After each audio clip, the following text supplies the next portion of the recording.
ముస్లిం సోదరులకు నమస్కారం. ఈరోజు పామిడి షాదీఖానా నందు ఉచిత ఖత్నా ప్రోగ్రాం నిర్వహించబడినది.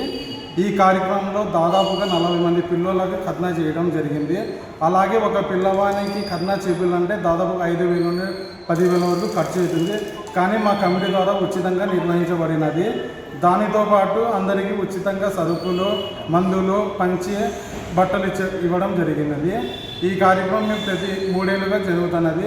రాబోయే రోజుల్లో కానీ కొనసాగాలని కోరుకుంటున్నాము. అలాగే మా యూత్ ద్వారా ఇవన్నీ చేయడం జరుగుతుంది. మరిన్ని సేవలు చేస్తాము అని కోరుకుంటున్నాము.